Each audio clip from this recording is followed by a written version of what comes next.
ओडिशा सत्यतार परिचय। बालेश्वर जिला बस्ता थाना विद्याधरपुर ग्राम में सर्ट सर्किट निया लगी 17 बखरा घर लक्षाधिक टंकार आसबाबपत्र पड़ी पाउंस।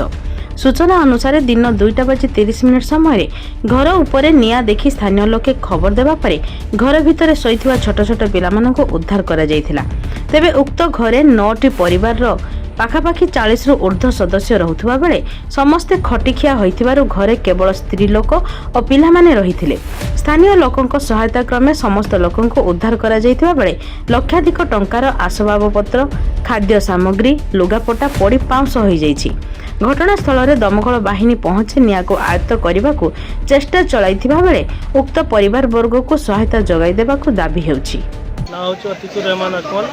पत्रछड़ा ग्राम पंचायत नायब सरपंच। कौन घटला केमती जो निया लागिला केमती निया लागिला? दिन 2:30 ରୁ 3ଟା भितरे जे घरटा जे देखुचंती शेख रियाजुल हक आउ शेख मनोवर शेख मना आउ शेख लाला 5-6 जन परिवार गोटे भितर रोते हठात आम आशा कर शॉर्ट सर्किट रे निआटा लगी केमिति से माने चलुथले?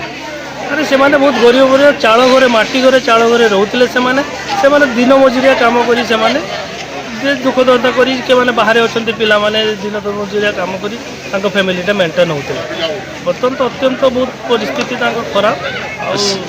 कौन पुड़ी जाइए कौन नष्ट नष्ट तो मिनिमम 30 ରୁ 35 बखरा 6टा फैमिली रोते 30 ରୁ 35 बखरा घर और जिनपतर कर आनुमानिक मूल्य 10 लाख रु एबव पोड़ापोड़ी कौन दाबी रखिए नायब सरपंच? नायब सरपंच जहाँ भी हो किसी सरकार दृष्टि आकर्षण कर थैथान करा जाए।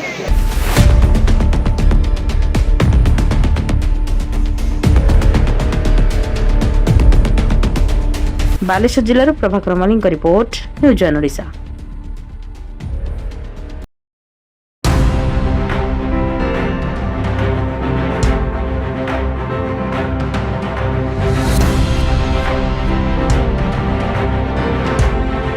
न्यूज 1 ओडिशा सत्यतार परिचय।